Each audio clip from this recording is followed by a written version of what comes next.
15절에서 37절 다 같이 읽겠습니다. 예수께서 성전에서 가르치실새 대답하여 이르시되 어찌하여 서기관들이 그리스도를 다윗의 자손이라 하느냐.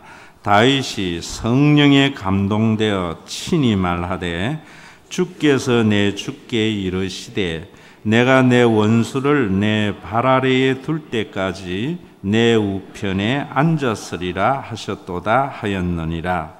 다윗이 그리스도를 주라 하였은즉 어찌 그의 자손이 되겠느냐 하시니 많은 사람들이 즐겁게 듣더라. 아멘.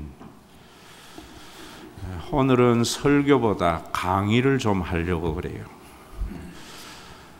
여러분들이 교회당을 성전이라고 하는 분들을 가끔 봅니다. 굉장히 잘못된 겁니다. 우리 성도들의 모임인 교회가 성전입니다.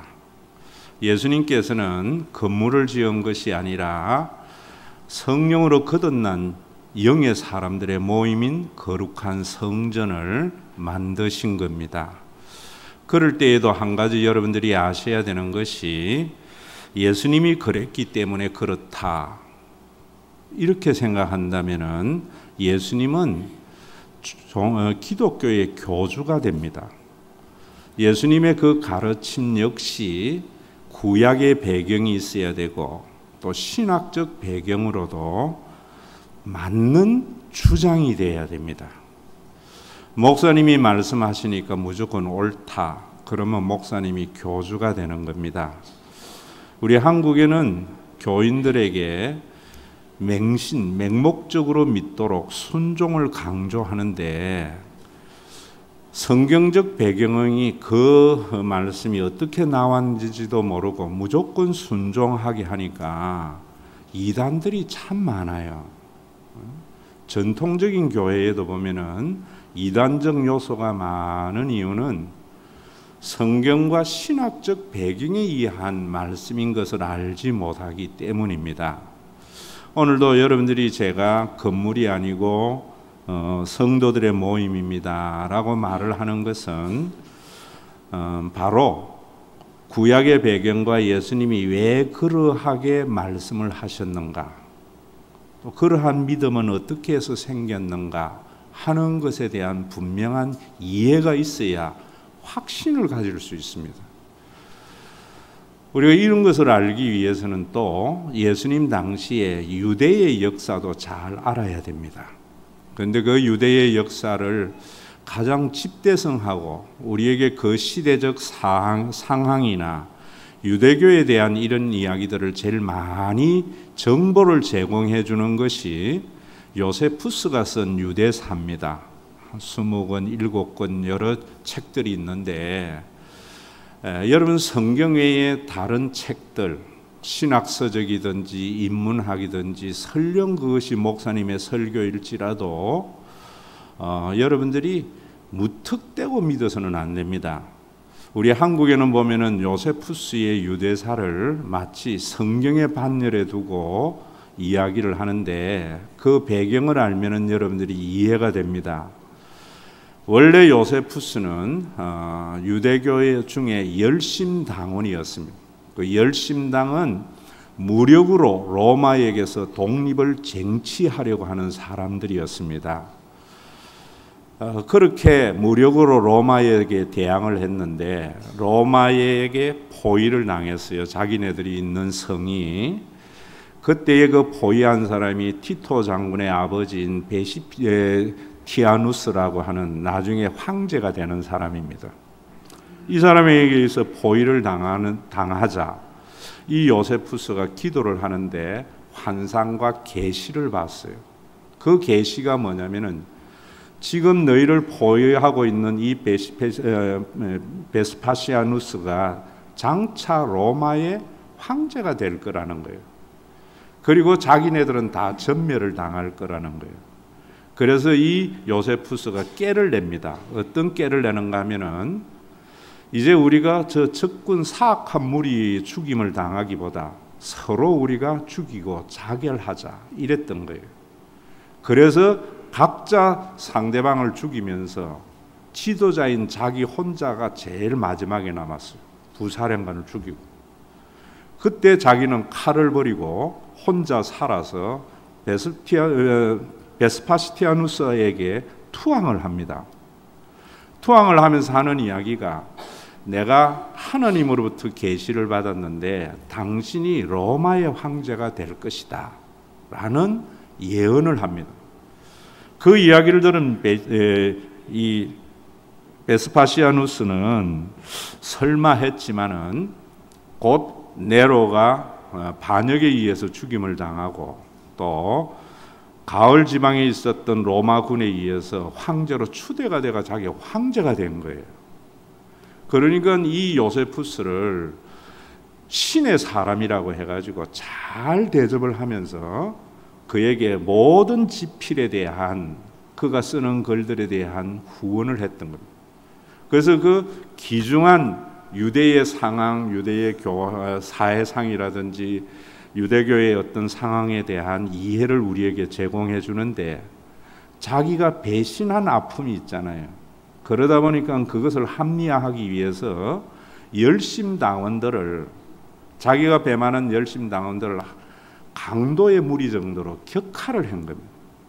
그래서 지금 우리 한국의 교인들은 열심당과 같은 자들을 강도와 같은 자라 생각하고 격하하는 경향도 있고 또 복음서에도 보면은 바나바와 이런 예수님과 함께 십자가에 못 박힌 자들을 강도라고 이렇게 표기도 하고 이런 일들이 일어난 겁니다.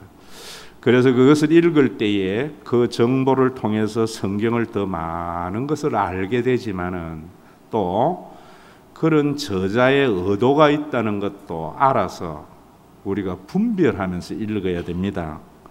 그래서 그 성경의 글들에 의하면은 바리새파가 있었다던 중, 열심당이 있었다던 중, 사두개파가 있다는 등 그런 것들은 있는데 많은 정보가 없는 것이 또 SM파에 대한 이야기입니다. 그 SM파에 대한 정보를 어떻게 알게 됐는가 하면 기독교 역사의 획기적인 일인데요. 세계사에서도 획기적인 일입니다. 1947년도에 아랍 지역의 목동이 양을 치다가 양을 한 마리 잃어버렸어요. 그래서 돌멩이를 툭툭 던지는데 툭 떨어지는 소리가 이상한 소리가 난 거예요. 그냥 땅에 떨어지는 소리가 아니고 빈 공간에 퉁 소리가 났던 거예요. 그래서 뭔가 하고 가서 보니까 여러 개의 항아리에 문서가 담겨 있었습니다. 그 문서가 뭐 누구에게 팔려가고 이런 건 여러분들이 뭐 구글 정보만 떠도 다 알 수 있어요. 그런데 그것이 양피지에 기록이 된 이사야서와 레이기와 그 다음에 그 SM파의 여러 가지 예배의 양식과 또 11Q 문서 같은 경우는 이 SM파가 어떻게 저 흑암의 세력 예루살렘 성전의 일파들과 그 이면에 있는 로마와 전쟁을 일으켜야 할 것인가 이런 것들이 길게 기술이 되어져 있는 겁니다. 그래서 우리는 그 이후에 SM파라는 정체를 알게 되었고 또 그 SM파가 추구하는 것이 어떤 것인가도 알게 되었던 것입니다. 그런데 이 SM파가 어떻게 해서 그렇게 가게 되었는가? 알렉산더가 천하를 지배를 했잖아요. 헬라로. 그러다가 그가 313년 그가 33살에 말라리아에서 죽습니다. 그리고 천하가 4개로 나누어집니다. 그 4개로 나누어질 때에 팔레스타인 지역에는 셀루키드 왕조라는 것이 세워졌습니다. 그 셀루키드 왕조가 BC 172년에 안티오커스 4세라고 하는 아주 흉악한 왕이 세워집니다. 그는 스스로를 신의 현현이라고 이야기하는 에피파네스라고 자기가 별명을 지으면서 한 일이 뭐냐면은 유대교 말살 정책을 썼습니다. 그래서 그는 예루살렘 성전에 제우스기를 가지고 입성도 했고 또 유대교가 그렇게 부정하게 여기는 돼지 피로 제사를 드렸습니다. 그래서 유대인들의 굉장한 저항을 받게 됩니다. 그러다가 BC 168년에는 예루살렘 성전의 제사장은 반드시 다윗 이후에 사독 계열에서 나와야 됩니다. 메시아가 다윗의 후손이듯이 그렇게 나와야 되는데, 당시에 호니 3세라고 하는 대제사장을 파문시켜버리고 일반 백성을 대제사장으로 삼은 겁니다. 이거는 유대인들에게 용납이 되지 못하는 일이었어요. 그래서 마카비라고 하는 별명이 망치입니다. 그 형제가 이 셀루키드 왕조에 대해서 독립운동을 일으킵니다. 일으켜서 성공을 합니다. 그래서 이 이스라엘은 100년 동안 로마에 독립된 하스모니안 왕조가 세워집니다. 그 왕조의 힘이 굉장하고 강력했지만은 성경에는 그 왕조가 한 줄도 없고 기독교인들에게는 관심도 없었던 것은 그 왕조는 세속의 국가였지 하나님의 나라는 아니었기 때문입니다. 여러분들도 교회가 아무리 크고 종교 생활을 열심히 한다고 해도 하나님의 나라가 아닌 인간에 의한 종교 기관은 의미가 없다는 것을 아셔야 됩니다. 그런데 이 마카비가 성공하고 난 뒤에 그러면 당연히 대제사장을 사독 계열에 세워야 되는데, 정치와 종교를 한 손에 쥐려고 자기 동생 요나단을 대제사장으로 임명합니다. 그것이 BC 153년경에 그런 것을 하니까 제사장 중에 일단의 무리와 백성들이 로마는 물론이거니와 이 마카비 왕조 예루살렘 왕 성전도 이제는 하나님의 영이 떠났다고 하면서 그것을 부정을 하면서 자기네들이 광야에 가서 생활을 합니다. 광야에 가서 생활하면서 썼던 그런 문서들, 그들의 모습이 1947년도에 발견이 된 겁니다. 이 사람들은 그곳에서 어떤 예배를 드렸는가 하면은 더 이상 예루살렘 성전과 같은 돌로 지은 성전이 없었기 때문에 율법을 연구하고 또 율법을 준수하는 삶 자체가 예배라고 했던 것입니다. 그리고 모여서는 그 사람들은 찬양을 하고 기도를 하고 특히 정결 예식을 소중히 여겼습니다.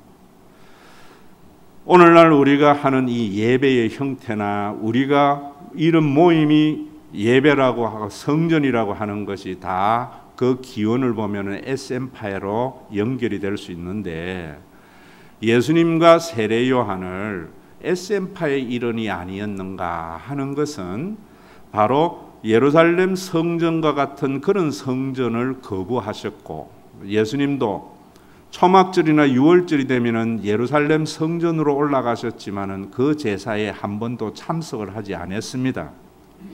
그리고 말씀의 준수와 또 찬양과 기도, 정결 이런 것들을 소중히 여긴 겁니다. 그런데 한 가지 여러분들이 아셔야 되는 것이 이 SM파가 추구하는 것하고 예수님이 추구하는 것하고는 완전히 다르다는 겁니다. 이런 걸 알지 못하고 학자들은 그저 예수님은 SM파 출신이다라고 말을 하는 것은 한 면만 본 겁니다. 이 예수님과 SM파와 바리새파가 어떻게 추구하는 것이 달랐던가 하는 것을 아셔야 됩니다. 열심당원이 어떻게 했던가. 그들은 방법은 달랐지만은 다윗 왕국을 재건하는 것이 종말에 하나님이 하시는 일이고 구원이라고 생각했던 겁니다. 그런데 예수님은 다윗 왕국을 재건하는 것은 의미가 없다. 십자가에서 하나님이 우리의 아버지가 되시고 성령을 보내어 주어서 영적인 가족인 공동체가 하나님의 나라요 성전이다라고 주장을 했는데, 이 차이 때문에 예수님은 신성 모독에 몰려서 십자가에 달려 돌아가신 겁니다. 여러분들이 이 돌로 지은 교회당을 성전이라고 하는 것은 예수님을 신성 모독으로 해서 죽이는 것하고 같고요. 여러분들이 다윗의 왕국과 같이 우리나라가 세계 최강이 되고 내가 부자가 되고 우리 교회가 제일 큰 교회가 되고 다 예수님을 죽이는 다윗 왕국과 같은 교회를 지향하는 겁니다. 예수님은 그런 하나님의 나라는 의미가 없다라고 말을 하는 겁니다. 왜냐하면 그런 개혁은 여러분 인간에 의한 개혁이고 인간에 의해서 만들어지는 그런 왕국과 공동체는 기득권층의 변화만 있다는 거예요. 여러분 우리나라의 역사에도 보면은 일제 독립 후에 이승만 정권이 들었을 때에 기득권층들이 미국 유학 간 사람들하고 친일파하고 이런 사람들입니다. 중국에서 임시정부한 사람들은 변두리입니다. 부패했지요. 그래서 박정희가 혁명을 일으켜서 군사정부를 세웠습니다. 그 군사정부 시절에 바뀐 것은 뭐냐? 기득권층만 바뀌었습니다. 군인 세상이 된 겁니다. 그래서 지금도 군인들이 굉장히 보수적입니다. 제가 80년대에 교육 전도사로 있을 때에는 그 교회에 대위 출신이 지하철 공사에 과장으로 가는 것도 봤습니다. 그랬다가 이건 군인들은 안 되겠다, 독재다 해서 문민정부가 들어섰는데 김영삼 정부에는 기득권이 뭔가? 교수들입니다. 전부 교수들이 장관하고 뭘 하고 다 했어요. 그 교수들이 뭐 아냐? 책상에 앉아서 책만 읽었던 사람들이. 그래서 IMF가 왔다. 이래가지고 김대중 정부가 들어섰고 그 김대중 정부는 제야그룹에 있는 문동한이라든지 박영숙이라든지 이런 사람들이 또 장관이 되고 기득권층이 된 기득권의 변화만 있었던 겁니다. 그랬다가 그래도 또 썩어 문드러지니까 연세 드신 사람들은 안 되겠다. 젊은 사람들이 해야 되겠다. 하고 나선 것이 386 세대가 정권을 잡은 것이 노무현 정권입니다. 여러분들도 알다시피 노무현 정권의 많은 시행착오를 하면서 백성들의 마음속에 젊은 것들이 뭐하라 미숙하지. 그래서 나이 든 사람이 잡아야 돼. 그래서 다시 보수가 정권을 잡은 것이 이제까지의 우리나라의 역사입니다. 여러분들이 어떤 마음과 생각을 가지고 있든지 객관적인 사실을 본다면은 기득권층의 변화입니다. 교회도 이 목사님이 잘못될 것 같아서 다른 목사님 세우고 이 장로님들이 제대로 잘못될 것 같아서 다른 장로님 세우고 끊임없이 뭐만 일어나는가 하면은 기득권, 주도권자들의 변화만 있을 따름입니다. 여러분들의 생각 속에 우리 교회와 정말 기독교가 어떤 생각을 가져야 되는가 하면은 SM파와 바리새파와 열심당들이 그렇게 종말에 이루려고 하였던 다윗의 왕국이 아니고 예수님께서는 왜 십자가에서 하나님이 아빠 아버지가 되게 하시는 그런 하나님의 나라를 세우려고 하였던가? 이거 아셔야 됩니다. 그리고 예수님께서 지금의 우리 이런 여러분들이 가지고 있는 교회관이 하나님의 나라고 거룩한 성전이라고 하는 것도 그냥 SM파의 기원이라고 생각하면은 그것 또한 우리가 믿을 필요가 없는 겁니다. 구약 성경에 이미 그렇게 되어져 있는 겁니다. 시편에 보면은 이렇게 말을 하는 겁니다. 그래서 오늘도 성경 본문이 뭐냐면은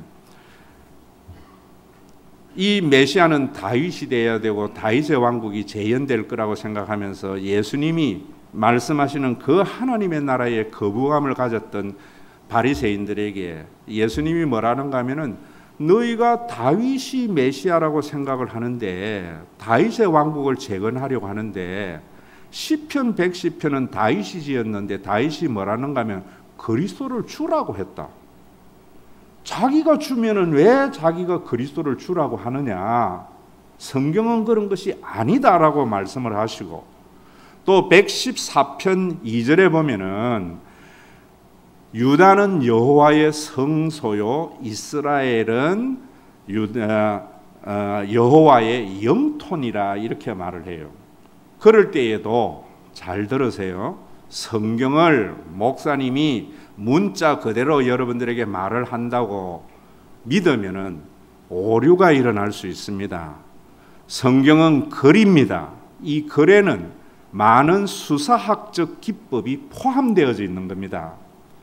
그래서 유다는 여호와의 집이라고 이야기하고 이스라엘은 여호와의 영토라고 이야기하는 것은 유다와 이스라엘은 동의어라는 말입니다. 이번에도 중직자 회의를 하면서 제가 워크숍을 할 때에 우리 교회는 저녁 만찬이 있는 잘 차려진 교회같이 돼야 돼 라는 글을 중간에 이어놨습니다. 주로 저녁이 잘 차린 만찬을 하다가 한 번씩 넣어놓은 것은 제가 어떤 의도로 그랬는가 하면은 강조의 용법으로 저녁 식사가 만찬 아니에요. 그러니까 저녁 만찬이라는 말은 중복된 말, 잘못된 말인데 강조를 위해서 한 겁니다. 여호와의 집, 유다와 이스라엘을 다르게 쓴 말이 아닙니다. 이거는 남쪽 유다고 이거는 이스라엘의 말이라는 말이 아니고 동일한 말입니다. 동의어입니다. 그리고 유다는 성소라는 말과 이스라엘은 여호와의 영토라는 말도 동의어입니다. 그러면 성소라는 말은 우리나라 말로 번역을 하면은 집이라는 말입니다. 그러면 이 집이라는 말은 여러분들이 히브리어의 이 집이라는 말은 영어는 집은 하우스고 가정은 홈이지만 우리나라는 집이라고 하면은 건물도 생각을 하지만 그 안에 있는 가족의 의미가 강하게 담겨 있습니다. 히브리어도 동일한 겁니다. 여호와의 성소는 여호와의 집이라는 이 말은 건물과 함께 그 안에 있는 가족과 민족을 동시에 의미하는 겁니다. 그러니까 이미 시편에 하나님의 집, 하나님의 성소, 성전이라는 것은 가족의 공동체라는 것을 인식하고 있는 겁니다. 영토라는 말은 국가라는 말입니다. 그렇기 때문에 이 이스라엘의 이 국가 하나님의 나라, 이것은 집이 아니고 가족이 있고 민족이라는 공동체라는 것이 있었는데 유대교는 그런 공동체보다는 기득권을 가지고 있는 자기들의 그 기득권을 발휘하기 좋은 조직체로 점점 만들어가서 그것이 예수님 때에는 그런 지경에 이르게 된 겁니다. 그래서 예수님께서는 또 율법을 연구했던 SM파는 연구를 해보니까 성전이나 그 제사가 아니고 구약에 이미 그렇게 되었다는 것을 알았는데 이 사람들은 다윗의 왕국을 건설하려고 하였는데 예수님은 너희가 잘 가다가 지금 삼천포로 빠졌다는 거예요. 삼천포 사람이 있으면 용서하세요. 삼천포로 빠진 말이 뭔 줄 아세요? 여러 설이 있지만은 왜구가 왜구가 쳐들어오다가 진주성을 매에 막혀가지고 한양으로 가야 되는데 삼천포로 빠져서 잘 가다가 삼천포로 빠졌다 이런 말인데 여러분 이 사람들이 잘 갔어요. 성경의 공동체로 갔다가 다윗의 왕국으로 갔어요. 오늘 우리 한국교회 교인들이 하나님의 성전은 공동체라고 잘 와가지고 어디로 가는가 하면은 다윗의 왕국으로 가버리는 겁니다. 그러면 예수님이 이루신 하나님의 나라와는 상관이 없는 거예요. 오늘도 여러분들이 그러면은 한 가지 아셔야 되는 것이 인간에 의한 공동체와 하나님이 만드신 공동체의 차이를 분명히 알아야만이 올바른 교회를 만들 수 있고 올바른 신앙을 할 수 있다는 겁니다. 인간이 만든 공동체, 여러분 동창회나 그 다음에 여러분들이 동호회나 계모임이나 전부 인간이 만든 거예요. 이런 인간이 만든 공동체가 또 그런 것만이 있는 것이 아니고 교회도 목사님에 의해서 만들어지면은 그거는 인간이 만든 종교 기관이 되는 겁니다. 유대교는 바로 그 여러 사두개파의 바리새파 열심당이나 전부 그 사람들이 만든 종교가 되어버린 거예요. 그 종교를 하나님이 만드신 공동체로 회복하신 분이 예수님입니다. 그럼 그 차이가 뭔가를 여러분들이 아셔야 돼요. 그거 모르면은 목사님이 만들어 놔놓고 그걸 하나님의 나라 그리스도의 몸 교회라고 이야기하는 것이 된다 이 말입니다.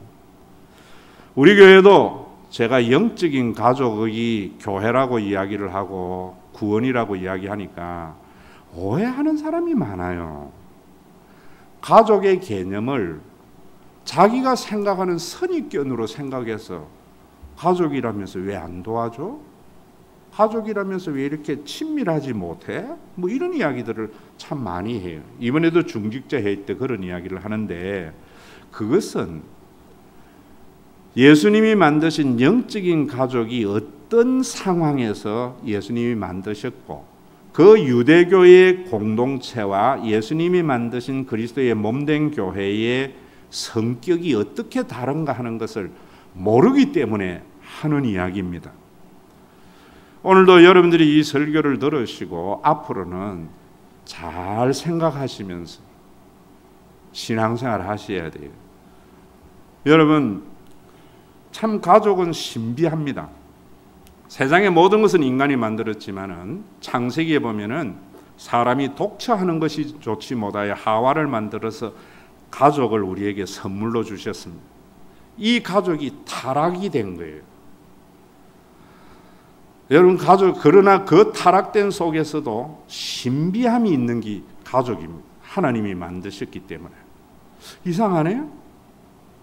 엄마가 키울 형편이 못 돼서 형제를 어릴 때에 각각 다른 나라로 입양을 보냈는데 말도 다르고 삶에 동일한 경험도 없는데 만나면 부둥켜 안고 울어요. 여러분 그게 이해가 되는 겁니까? 그게 피의 힘이고 하나님이 만드신 신비한 생기가 그런 겁니다. 역기능적 가족, 타락된 가족 말고요. 그래도 가족이라는 끈이 좀 있다면은 암만 미워도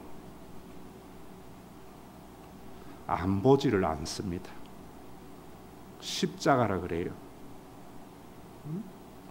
참 신비한 게 가족입니다. 여러분 이런 가족만이 아니고 또 타락한 가족에는 역기능적 가족에는 친밀성이 좋은 가족이라고 생각해요. 여러분 며느리가 그 집안에 시집을 가서 견디지 못하는 집안에 보면은 가족의 친밀도가 강한 집안입니다. 그래서 뭐라고 이야기하는가 하면은 효자들에게 시집 가지 마라 하는 거예요. 그 친밀도는 인간의 친밀도로 만들어진 겁니다. 여러분들이 사위를 보고 며느리를 보고 할 때에 우리 집이 굉장히 혈연적 친밀도가 높으면은 견디기가 힘들어요. 하나님이 만드신 것은 내 혈연의 가족이 소중한 만큼 타인의 혈연의 가족도 소중히 여기는 거예요. 예수님이 그래서 유대인이나 헬라인이나 자유자나 종이나 남자나 여자나 그리스도 안에서 다 하나다. 타락하게 되면은 우리 가족만이 소중히 여기고 다른 가족은 별로 보지를 않는 것. 그게 인간의 비극입니다. 그것이 오늘날까지 기득권층의 제국의 변화만을 일으켰던 것입니다. 오늘도 여러분들이 예수를 믿으면은 제가 이야기하잖아요. 내 혈연의 가족이 소중한 만큼 타인의 가족도 소중하게 여긴다. 교회에 여러분 보세요. 어떤 구역은 굉장히 친밀한데 다른 구역하고 소통이 안 돼요. 그거는 죄의 요소가 있는 겁니다. 우리 교회는 굉장히 교인끼리 친밀한데 다른 교회와 교제가 안 돼요. 죄성이 포함된 겁니다. 여러분, 교회는 어떤 곳인가? 그런 가족을 이루기 위해서 하나님이 생명으로 준 게 사랑이라는 거예요. 그 사랑조차도 우리는 뭐라는 거면 좋은 감정이나 도와주는 거라 생각해요. 그래서 다른 사람하고 친밀하고 좋은 감정이 없으면 여기는 사랑이 없다고 그러고 도움을 주지 않으면 사랑이 없다고 하는 것은 다 인간적 관계입니다. 하나님의 원래에 만드신 가족이 역기능적으로 재성이 들어온 겁니다. 여러분, 우리가 이런 사랑에는 교회가 교회다워지고 가족이 가족다워지려면은 고린도전서 13장에 사랑이 있어야 돼요. 그걸 제가 여러분들에게 쓴 책이 박 집사에게 보내는 책입니다. 거기 사랑에 보면은 오래 참고 첫 마디가 그거예요. 사랑은 손해보고 나를 욕해도 감정의 손상이 일어나도 참아주는 겁니다. 여러분, 부모가 자식을 기를 때에 참 요즘 우리 김영하 집사님 반갑게 왔지만 제가 처음 신방 갔을 때에 김영하 집사가 두 아들을 앉혀놓고 목사님 배반할 놈들입니다. 배반할 줄 알면서 키우고 사랑하고 기다려주는 것, 그게 사랑입니다. 사랑은 믿으며 손해가 되고 여러 가지 아픔이 있더라도 근본적인 관계에 대한 흔들림이 없는 겁니다. 좋은 가족은 형제들끼리 웃고 떠드는 게 아니고요. 형제들끼리 어떤 상처가 있더라도 형제라는 기본적인 관계에 흔들림이 없고 오래 참아줄 수 있는 그런 것이 사랑이고, 그 사랑으로 가족을 이루어가고 교회를 이루어가도록 주님이 회복하신 겁니다. 그래서 여러분들이 교회나 가족에 대한 사안을 가지고 일일이 생각하지 말고 하나님의 나라의 성격을 가지고 해야 됩니다. 우리 교회에 지향하는 바를 볼 때에 인간이 만든 공동체는요, 급진적이에요. 하나님이 만든 공동체는 서서히입니다. 점진성입니다. 겨자씨 비유와 누룩의 비유가 그런 것입니다. 동창회는 SNS 모이자 하면 금방 모여져요. 벌떼같이 모여요. 그래가지고 몇십 년 만났으니까 너무 반갑다고 막 그래요. 그런데 저도 중학교, 고등학교 동창회 뭐라 그래요? 그 카페에 들어가다 보면은 처음에는 막 짝짝하다 지금은 3년 되니까 아무도 안 들어와요. 처음은 창대하나 나중은 미약해요. 인간이 만든 거는. 이성계화가 정도전에 건국 이념을 가지고 만든 조선은 처음은 창대했지만 점점 미약해져서 소멸해요.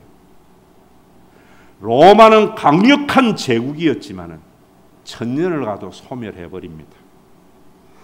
하나님이 만든 가족은 아무런 힘이 없는 것 같지만 10대, 20대, 30대 갈수록 그 가정은 번창해 가요. 예수님이 제국을 만드신 것이 아닙니다. 로마 대항할 수 있는 힘 있는 다윗의 왕국을 만드신 것이 아니에요. 그 왕국은 또 사라지고 또 다른 힘 있는 공동체에 의해서 소멸되기 때문입니다. 성령을 보내어 주어서 신비한 공동체를 만든 겁니다. 우리의 피가 타락했기 때문에 거룩한 영인 성령이 오셔서 희한한 공동체 교회를 만든 겁니다. 핍박이 와서 다 도망갔는데 2000년이 되고 보니까 이만큼 번성해 있는 겁니다. 오늘날 인간이 만든 교회, 목사가 중심이 되는 교회, 유명한 목사님이 유명한 설교, 잘하는 설교로 수천 명, 수만 명 모입니다. 당대를 가지 못하고 소멸됩니다. 한국교회가 그렇게 닮고 싶었던 로버트 슐러의 크리스탈 처치는 로버트 슐러가 죽기 전에 사라져 버렸습니다. 10명 모이고 20명 모이는데 그 교회는 지금도 존재해요. 여러분, 앞으로 우리 교회는 목사님에 의한 교회나 장로님에 의해서 만들어지는 종교기관이 아니고 교회가 되어야 된다는 것은 점진성입니다. 점진성.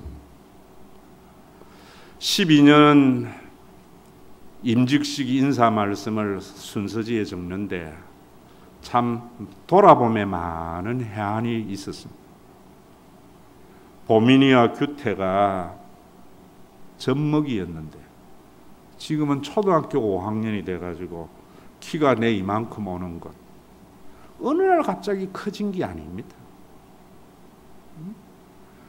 효영이 아버지가 돌아가시고 초등학교 5학년짜리를 그 이정은 건사한테 남겨줬는데 저거 어떻게 살까 해서 식당에 가서 밥도 사주면서 효영이 보고 산수 맞을 때마다 목사님이 10,000원씩 줄 테니까 공부 열심히 하라 했는데 어느덧 내년이면 대학 졸업합니다. 이게 교회라는 겁니다. 교회라는 것. 여러분, 우리 교회는 어느 날 갑자기 폭발적으로 성장하는 것은 목사의 리더십과 인간의 방법이 내재되어져 있는 겁니다. 하나님의 나라는 점진성입니다. 또한 하나님의 나라는 다양성입니다, 여러분. 인간은 해길입니다. 동창회는 그 학교 안 나오면 못 들어갑니다. 그 학교 나왔다고 해도 모인 사람들과 생활 수준이 비슷해야 들어가지, 비슷하지 못하면 왕따 당합니다. 동호회도 마찬가지입니다. 계모임도 마찬가지입니다. 가족은 생활 수준과 상관없이 형제입니다. 친밀하지 못해도 1년에 한 번 보더라도 전화 한 통 없더라도 가족은 가족입니다. 가족은 다양합니다. 교회를 획일화하려고 하는 것은 그래서 제자훈련 안 하는 겁니다. 저도 제자훈련에 10년 동안 생명을 걸고 했어요. 사람을 어떻게 종교라는 카테고리 속에 잡아넣어요? 바쁜 사람도 있고 덜 바쁜 사람도 있고 돈 있는 사람도 있고 시간 있는 사람도 있고 교육도 암만 시켜도 안 되는 사람도 있고 말 한마디 하면 금방 되는 사람도 있고 다양한 사람이 있어야 됩니다. 여러분들이 자녀 키워봤잖아요. 어떤 놈 말 한마디만 해도 금방 듣고 어떤 거는 죽을 때까지 말 안 듣는 것도 있어요. 그게 가족입니다.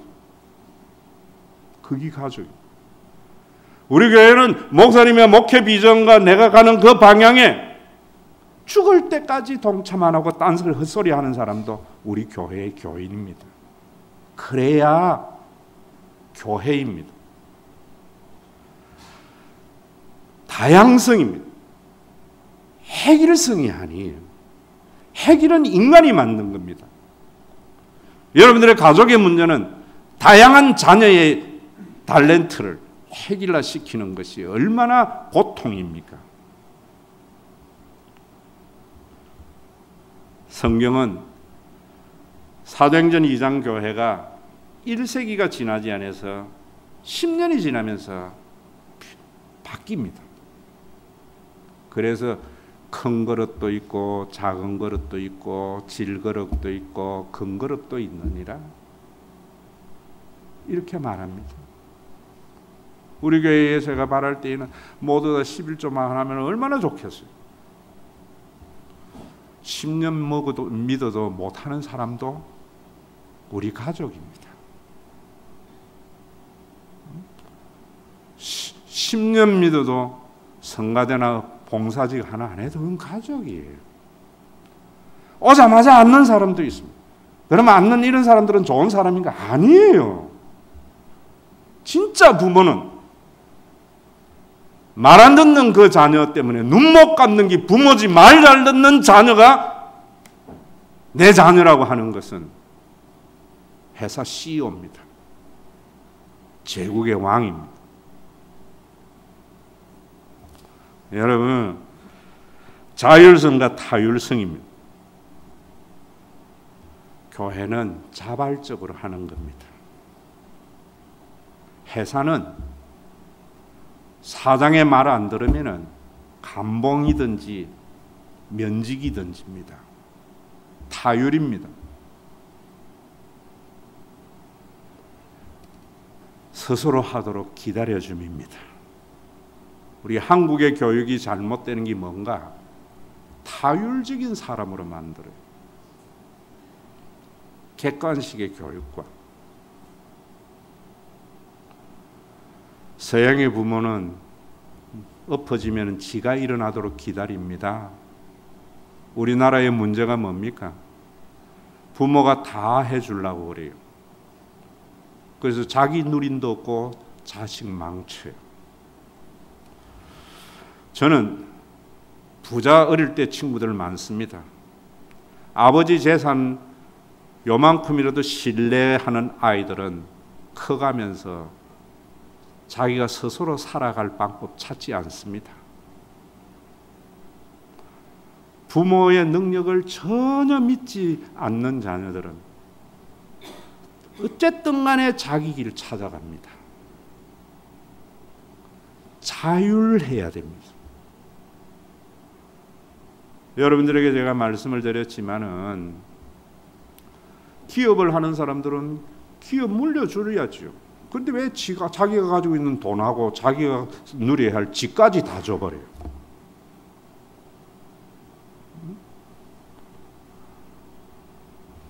저는 그렇게 생각합니다.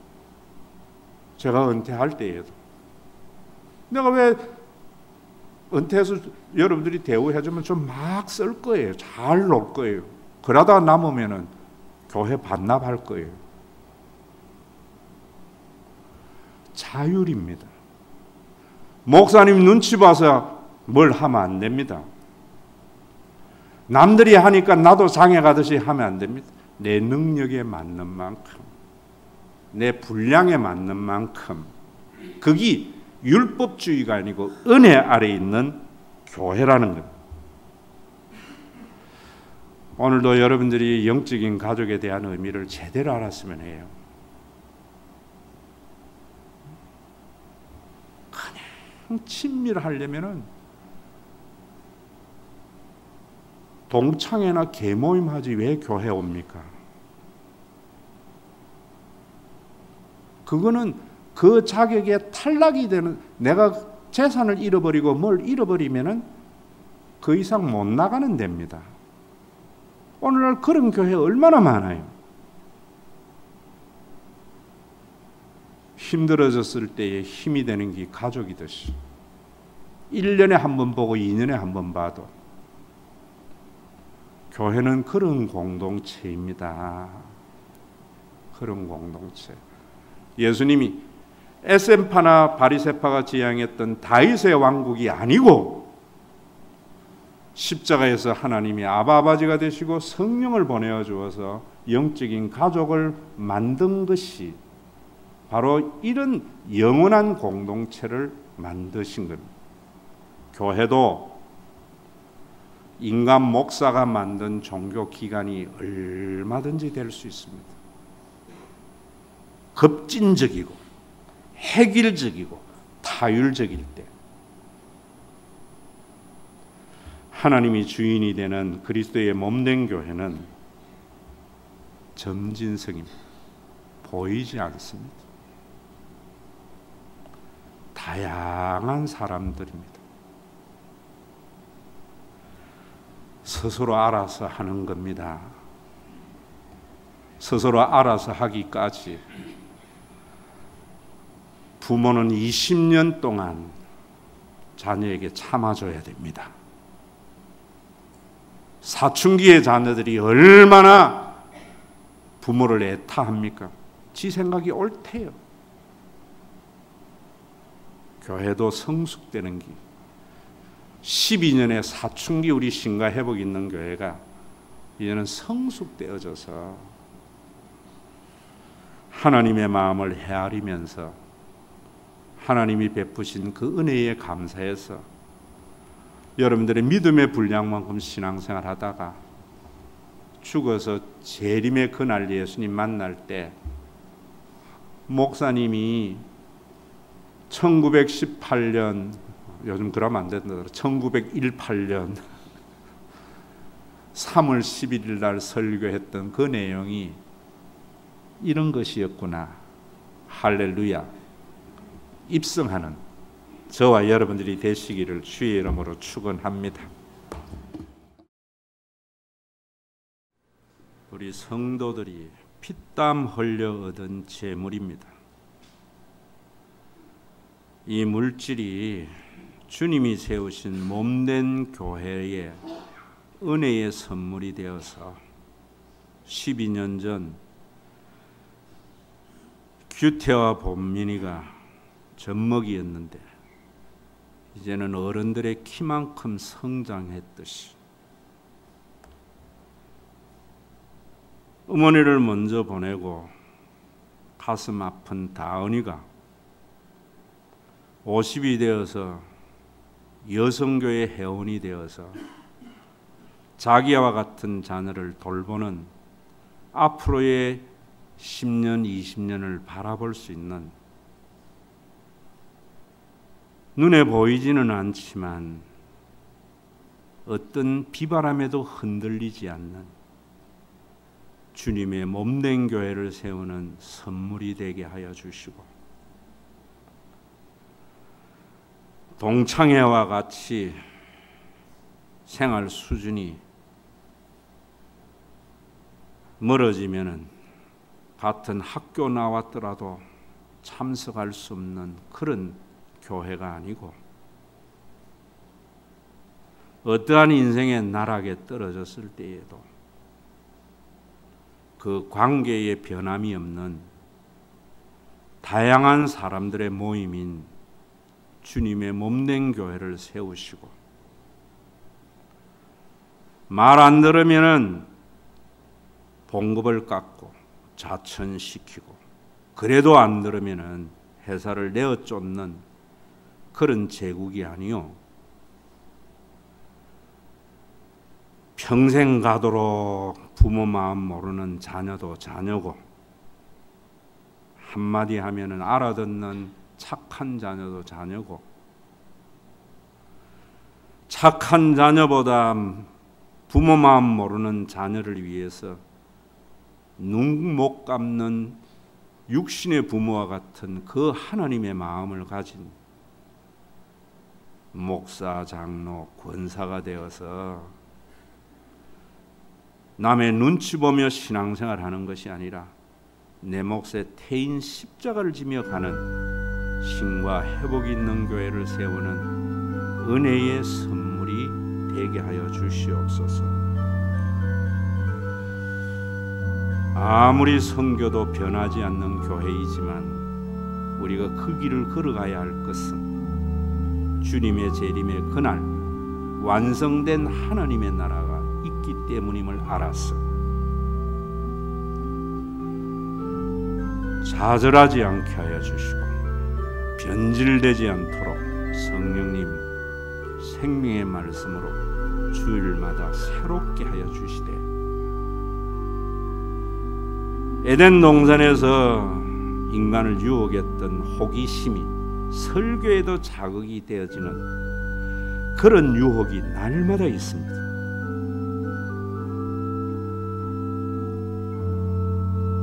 신학적 갈로감을 채우는 설교가 아니요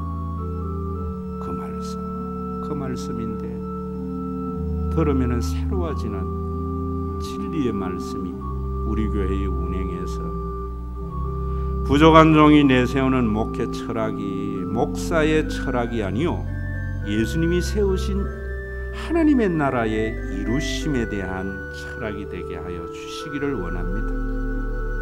시대를 따라서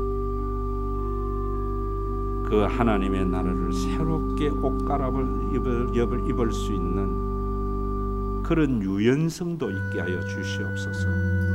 예수님의 이름으로 기도드리옵나이다. 아멘.